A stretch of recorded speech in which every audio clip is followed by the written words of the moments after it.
नमस्कार, ओम शांति। बहुत बहुत स्वागत और अभिनंदन आप सभी का आज 30 अगस्त 2025 की मुरली चिट चैट में। तो आज प्यारे शिव बाबा ने ज्ञान को बुद्धि में धारण कर आपस में मिलकर क्लास चलाने, अपना और औरों का कल्याण कर सच्ची कमाई करते रहने की प्रेरणा दी है।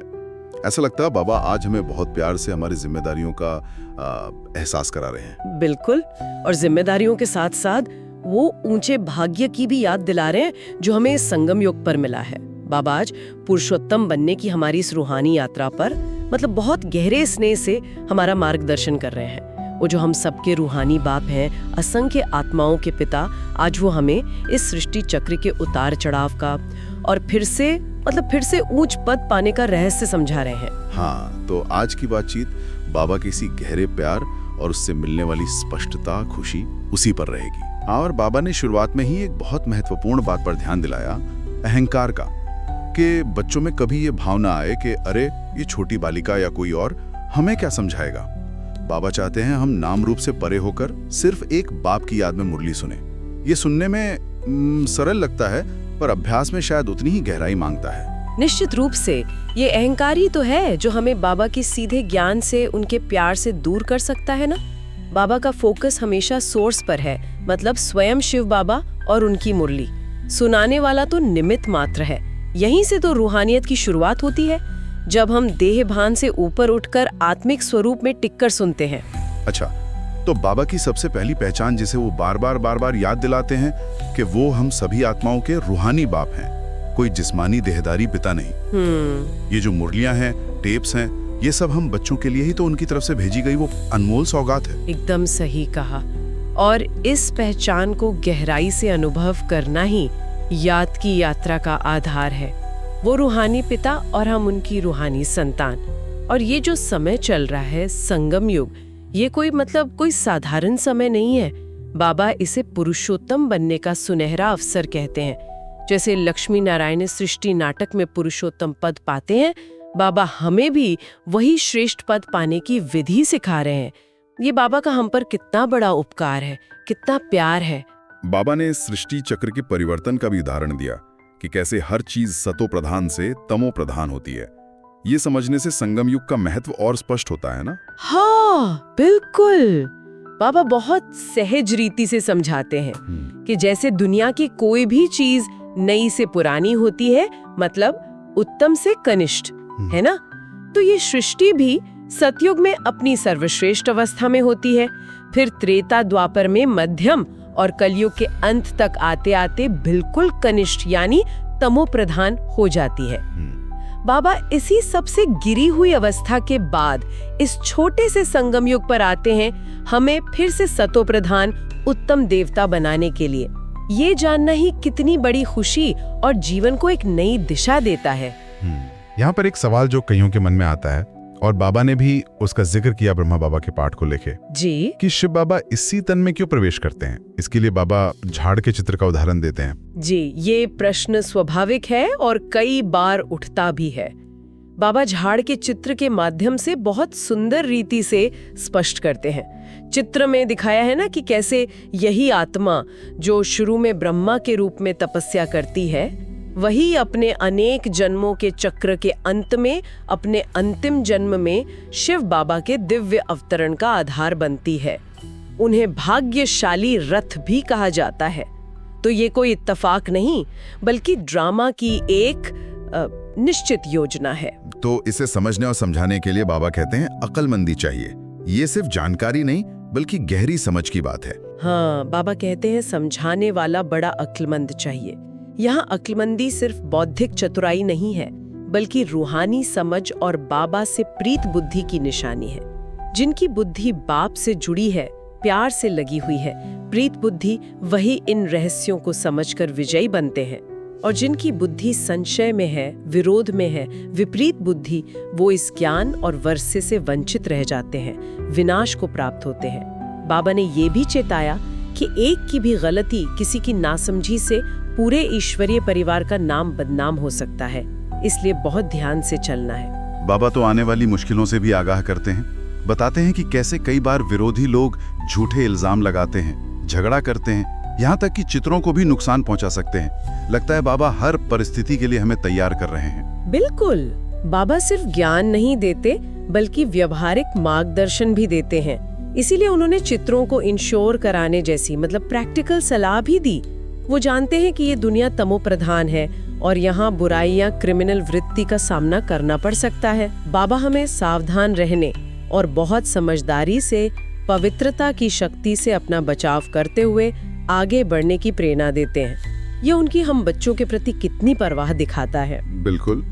अब आते हैं मुरली क्लास चलाने के महत्व पर। बाबा बार बार जोर देते हैं कि ज्ञान को सिर्फ सुनना नहीं बल्कि धारण करके आपस में मिलकर क्लास चलानी चाहिए। लेकिन यहाँ एक आम समस्या बाबा ने बताई, किसी खास बहन या टीचर पर निर्भर हो जाना। हाँ, ये एक सूक्ष्म जाल है। बाबा देखते हैं कि अगर कोई विशेष टीचर या बहन कहीं चली जाए तो कुछ लोग रूठ जाते हैं, क्लास में आना बंद कर देते हैं, आपस में मनमुटाव हो जाता है। बाबा कहते हैं ये सब माया के विघ्न हैं, अहंकार का ही रूप है। कोई ये कैसे सोच सकता है कि ये छोटी बालिका क्या समझाएगी? अरे मुरली तो शिव बाबा की है, कोई भी निमित्त बनकर उसे सुना सकता है। और बाबा इसे सच्ची कमाई कहते हैं। ये सिर्फ एक रूटीन एक्टिविटी नहीं बल्कि अपनी और दूसरों की आत्मा का कल्याण करने का महान कार्य है। बहुत भारी सच्ची कमाई, ऐसी कमाई जिससे मनुष्य का जीवन हीरे जैसा अनमोल बन जाए। बाबा जानते हैं कि लोग बहाना बना देते हैं, फुर्सत नहीं, लेकिन बाबा कहते हैं इस कमाई के लिए समय निकालना ही पड़ेगा। हाँ, स्वर्ग में तो सभी आत्माएं जाएंगी, पर वहां पद तो पुरुषार्थ अनुसार ही मिलेगा ना। ये सेवा, ये क्लास चलाना, ये उस ऊंचे पद की कमाई जमा करने का साधन है। इसलिए आपस में सहयोग से मिलकर क्लास चलानी चाहिए, किसी एक व्यक्ति पर आश्रित नहीं होना चाहिए। इसमें ही संगठन की शक्ति और बाबा का प्यार अनुभव होता है। और जब मुरली सुनते हैं तो समय सबसे जरूरी क्या है? बाबा की इस बात पर सबसे ज्यादा जोर देते हैं। सबसे जरूरी है याद की यात्रा। बाबा स्पष्ट कहते हैं, हमेशा ये समझकर सुनो कि स्वयं शिव बाबा हमें सुना रहे हैं। वो निराकार परम पिता परमात्मा परम धाम से आकर हमें पढ़ा रहे हैं। हमारा ध्यान सुनाने वाली बहन या ब्रह्मा बाबा के व्यक्त स्वरूप पर नहीं जाना चाहिए। ये निरंतर अभ्यास मांगता है, देह से परे होकर आत्मा अभिमानी स्थिति में टिककर सीधे बाप से कनेक्शन जोड़कर सुनना। लेकिन बाबा ये भी जानते हैं कि ये इतना सहज नहीं। यहाँ बैठे बैठे भी बुद्धि कहाँ कहाँ भटक जाती है। घर बार, बच्चे, गांव, खेती बाड़ी, ऑफिस, सब याद आने लगता है। हाँ, बाबा बहुत यथार्थवादी हैं। वो जानते हैं कि ये होता है। वो कहते हैं बुद्धि योग बाहर नहीं भटकना चाहिए। शिव बाबा को याद करने में कोई शारीरिक तकलीफ नहीं है, लेकिन ये माया बड़ी चतुर है। वो बाबा को याद करने नहीं देती। तरह तरह के व्यर्थ संकल्प, चिंताएं, आकर्षण मन में ले आती है। बाबा कहते हैं ये पुरुषार्थ नंबरवार है। जो बच्चे बाप के बहुत स्नेही और नजदीक वाले होंगे, उनके बुद्धि में ये ज्ञान की बातें सहज बैठेंगी, उनका योग आसानी से लगेगा। लेकिन इसका मतलब ये नहीं कि दूसरों को प्रयास छोड़ देना है। अभ्यास तो सभी को करना है। हर बार जब बुद्धि भटके, उसे प्यार से वापस बाबा की याद में लाना है। यही तो पुरुषार्थ है, इसी में खुशी है। ये समझना बहुत जरूरी है कि ये ज्ञान अंदर धारण करने का है, बाहर की बातों में उलझने का नहीं। ये अंदरूनी एहसास कि शिव बाबा मुझे पढ़ा रहे हैं, यही कुंजी है। बिल्कुल, ये युक्तियां हैं याद में टिकने की। बाबा ये नहीं कहते कि जितने समय मुरली सुनते हो उतने समय तुम्हारी बुद्धि कहीं जाएगी ही नहीं। नहीं, बाबा यथार्थ बताते हैं कि बहुतों की बुद्धि बाहर चली जाती है। पुरुषार्थ यही है कि हम जागरूक रहें और जैसे ही बुद्धि भटके उसे वापस ट्रैक पर ले आएं। बाबा की याद में, उनके प्यार में बुद्धि को टिकाएं। इसके साथ ही बाबा हमें आत्मनिरीक्षण की तरफ भी ले जाते हैं। सिर्फ सुनना नहीं बल्कि स्वयं को जांचना भी है। हाँ, ये बहुत महत्वपूर्ण कदम है। बाबा कहते हैं अपनी चेकिंग करो। मुझ आत्मा में ज्ञान कितना धारण हुआ है, योग की शक्ति कितनी जमा हुई है, दैवी गुण कितने आए हैं। कहीं कोई पुराना अवगुण या छिपा हुआ भूत जैसे लालच का भूत तो नहीं रह गया, क्योंकि माया बड़े सूक्ष्म रूप से प्रवेश करती है। बाबा ने खाने पीने की आसक्ति का भी मजेदार ढंग से जिक्र किया है। खाऊं खाऊं पेट में बलाऊं। जी, बाबा बहुत सहजता से गहरी बात कह ही देते हैं। ये जो अत्यधिक खाने की इच्छा है, स्वाद के पीछे भागना है, ये भी माया का ही एक सूक्ष्म रूप है, एक तरह का लालच। बाबा चाहते हैं हमारा जीवन बहुत कायदे अनुसार अनुशासित हो, इसमें तन और मन दोनों की शुद्धि शामिल है। बाबा ने विशेष रूप से माताओं, शिव शक्तियों की महिमा भी की है। शिव शक्ति भारत माताओं की जय। वो जानते हैं कि माताओं का त्याग और उनकी पवित्रता इस ज्ञान मार्ग की नींव है। और बाबा भविष्य का सुंदर चित्र भी दिखाते हैं कि ये ब्राह्मण परिवार अब कितना बड़ा होने वाला है, कितने ब्राह्मण ब्राह्मणियां बनेंगे। तो बाबा की मुख्य शिक्षा का सार अगर देखें तो क्या है? आत्मा समझना, बाप को याद करना और स्वदर्शन चक्र फिराना। हाँ, यही मूल त्रिमूर्ति शिक्षा है। अपने को ज्योति बिंदु आत्मा समझो, परमपिता परमात्मा शिव बाबा को याद करो और 84 जन्मों के सुदर्शन चक्र को बुद्धि में फिराओ। बाबा कहते हैं हम ब्राह्मण ही सच्चे स्वदर्शन चक्रधारी हैं। ये ज्ञान की बहुत गुह्य बातें हैं। इसीलिए बाबा ये भी सावधानी रखने को कहते हैं कि जब कोई नया व्यक्ति सभाओं में आए तो उसे एकदम से ये गहरी बातें शायद समझ ना आए। उन्हें धीरे धीरे प्यार से समझाना होता है ताकि वे ज्ञान मार्ग से बिगड़ ना जाएं। क्योंकि ये कोई पारंपरिक सत्संग या भक्ति मार्ग जैसा नहीं है जहां सिर्फ शास्त्रों की सुनी सुनाई बातें होती हैं। बिल्कुल अलग। बाबा स्पष्ट करते हैं कि सच्चा ज्ञान जिससे सद्गति होती है वो केवल ज्ञान का सागर एक शिव बाबा ही दे सकते हैं। बाकी सब शास्त्र आदि तो भक्ति मार्ग की सामग्री है जो द्वापर से शुरू हुई हैं। दुनिया इस समय अज्ञान के घोर अंधियारे में कुंभकर्ण की नींद में सोई हुई है। बाबा आकर इस घोर अंधियारे से हमें ज्ञान के तीव्र प्रकाश में घोर सोजरे में ले जाते हैं। ये बाबा का कितना बड़ा रहम है हम बच्चों पर। ऐसे बाप और ऐसे हीरे तुल्य पढ़ाई को छोड़ने का तो विचार भी नहीं आना चाहिए। जैसा बाबा ने कहा, ये तो महामूर्खता होगी। निश्चित ही बाबा तो हमें बेहद का वर्षा, विश्व की बादशाही देने आए हैं। उन्हें या उनकी पढ़ाई को छोड़ना मतलब अपने ही पैर पर कुल्हाड़ी मारना। वो गीत की पंक्ति जो बाबा ने याद दिलाई कितनी दिल को छूती है। आप प्यार करो या ठुकराओ, हम आपका दर कभी नहीं छोड़ेंगे।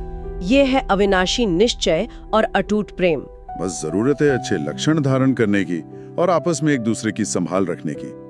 बाबा ने भाइयों को विशेष रूप से बहनों की बहुत संभाल रखने के लिए कहा है। हाँ, क्योंकि इस मार्ग पर निश्चय बुद्धि होकर चलने वाले ही विजयी बनते हैं। जिनके मन में संशय आता है वो विनाश को प्राप्त होते हैं, अर्थात अपना पद गवा देते हैं। बाप को या पढ़ाई को छोड़ने से तो सारा वर्षा ही खत्म हो जाता है। बाबा हमें इतना श्रेष्ठ भाग्य देने आए हैं। हमें हर हाल में, हर परिस्थिति में हिम्मत रखकर बाप से अपना पूरा जन्मसिद्ध अधिकार लेना ही है। इसमें ही समझदारी और बाबा के प्रति सच्चा प्यार है। तो अगर आज की मुरली के मुख्य रत्नों को समेटें तो दो बातें खास तौर पर उभर कर आती हैं। पहली, मुरली सुनते समय पूरी एकाग्रता और स्मृति रखना कि स्वयं शिव बाबा सुना रहे हैं। बुद्धि को बाहर भटकने नहीं देना, ये याद की यात्रा का एक अहम हिस्सा है। और दूसरी, निरंतर आत्मनिरीक्षण, खुद को जांचते रहना कि मुझ में ज्ञान, योग और दैवी गुण कितने प्रतिशत आए हैं। कहीं माया किसी सूक्ष्म रूप में जैसे लालच, देह अभिमान या किसी भी विकर्म के रूप में प्रवेश तो नहीं कर रही। ये रोज की चेकिंग हमें मजबूत बनाती है। आज का वरदान भी इसी चेकिंग और स्थिति से जुड़ा हुआ महसूस होता है। हाँ, बहुत गहरा संबंध है, वरदान है। निमित्त भाव की स्मृति से हलचल को समाप्त करने वाले सदा अचल अडोल भव। देखिए, जब हम खुद को कर्ता समझने के बजाय निमित्त समझते हैं तो मैंपन और मेरापन का बोझ उतर जाता है। इससे मन की सारी हलचल शांत हो जाती है और हम अपनी आत्मिक स्थिति में स्थिर अचल अडोल रह सकते हैं। सेवा भी फिर मेहनत नहीं लगती बल्कि सहज हो जाती है।